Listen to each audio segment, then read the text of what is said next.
Regardless of our individual opinions on the subject, AI in music is going to be around. From things like Suno, voice model-based voice changers, those jazz BGM tracks on YouTube, to people just straight making entirely AI singer personas. There seems to be a countless number of tools that allow people to manipulate audio in wonky new AI ways. Organized on this gradient, I've seen and heard a couple of reoccurring perspectives coming from those around me and on the internet communities. People who openly despise AI's adaptation and usage in music, saying it's sacrilegious. There's people who don't really care that much and just kind of half acknowledge that it's there.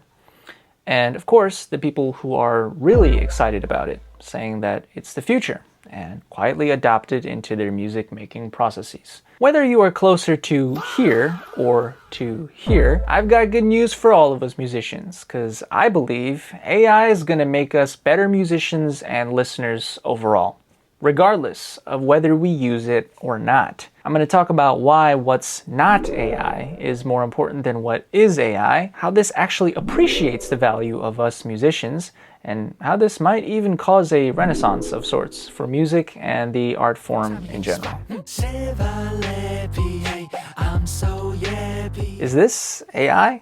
I see this question absolutely everywhere because we are now in a position where we have to question everything we see on the internet, more than we ever did, and to an unprecedented extent. But I think the more the question of what's AI is contemplated, the more the question of what isn't AI becomes more important. To be more specific, what separates music that AI makes from music that we human beings make? If we look at the end result distributed to listeners, we see that technically there isn't much. Putting aside personal preference, they're both collections of sounds rhythmically and melodically organized in a structure that is identifiable by humans as music.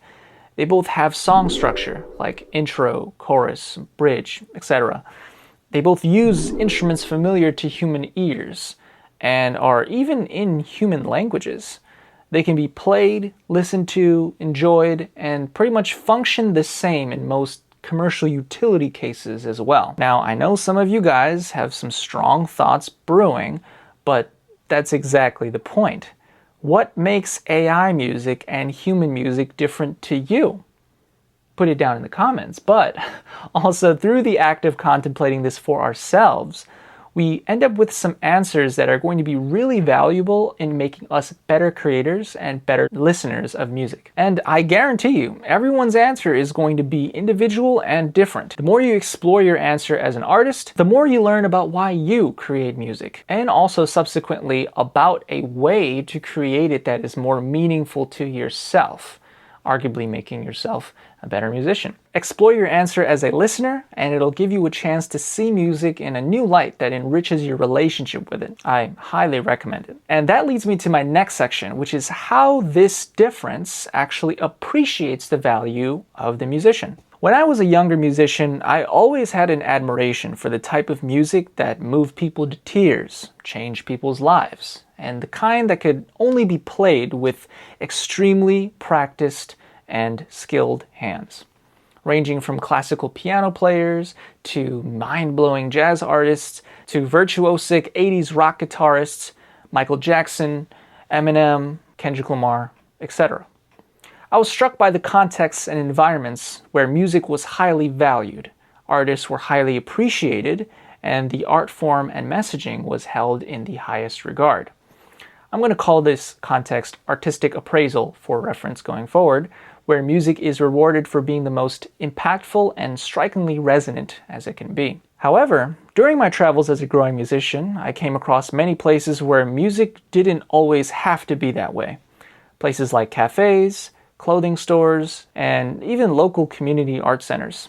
These locations play an enormous amount of non-intrusive, easy-to-listen / vibe to music.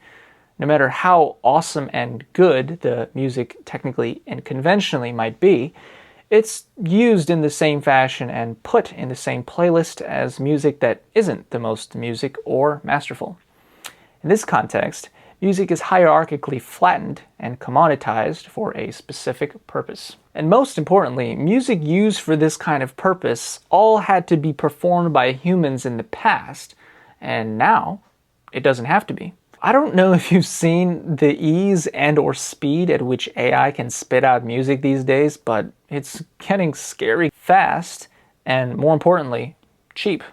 I've seen a countless amount of tracks made by producers using AI for the vocals on YouTube and subsequently used in cafes/stores here in South Korea. I'm not sure how many of the people there could tell, but perhaps because this is my profession, I could tell pretty quickly in the first few seconds. And interestingly enough, it wasn't because the quality was bad. No, actually the only way I could discern it was with the artistic and lyrical choices made in the writing of the song that's unique to AI voice models. It is getting harder though. Sometimes it takes me a bit because it's constantly evolving and improving.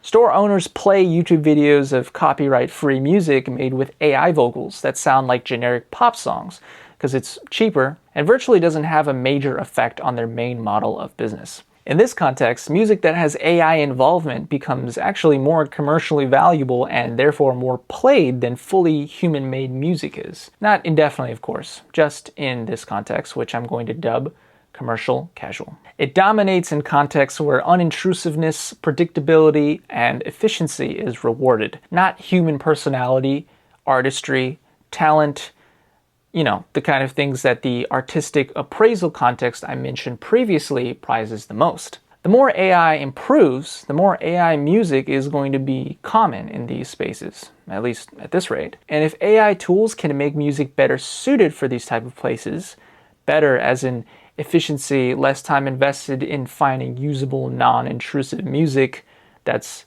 predictable, then it's going to be used more and take up larger chunks of music consumption overall. So what does this mean for musicians? Call me crazy, but I think that it's actually going to appreciate or increase the value of human musicians in the future.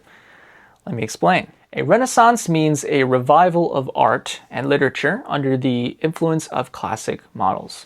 Synonyms include resurrection, revival, renewal, reawakening, reemergence. One of the greatest advantages that humans have had over almost any other species on planet Earth is the ability to adapt. Different climates, circumstances, technological ages, natural disasters. AI is just another event in the ridiculously long history of humanity. That's why I think the whole Suno is replacing us sounds a bit silly at times, because it's not AI takes over and suddenly musicians start disappearing off the face of the earth. We are constantly inspiring each other, and we will never lose the urge to tell stories as human beings. In an age where something non-human can make music as well, I still doubt non-human music can replace human music. It'll just probably exist alongside it. AI will be AI, and musicians will continue to be musicians. Sound like we're going anywhere. Going forward, I think musicians who can do things no AI can will be held in higher regard. I think the market for artistic appraisal types of music will evolve to award musicians who cater to this newfound rarity. A new renaissance would mean revisits to what draws humans to music in the first place. To make it, long for it, remember it, cherish it, and to find connection to the creator through it as well. So questions like, what's something only human-made music can do? What's something only living, breathing musicians can do and can't be done with artificial intelligence? These are questions that we have the unique opportunity to ask ourselves in this point in music history and really question what makes music valuable to us as human beings. We all have something inside of us that inspired to become a creator of music as well as a listener. Instrumentalist, producer, singer, rapper, whoever. There's something individual and unique tugging at a deep place within our hearts, guiding us toward a place that we don't always have a fun/pleasurable time making our way to. But yet, we still pick the mic back up, we play our piece another time, and we sit back down in front of the computer. Even when times are tough. And hey, that's something AI can't do. Yeah.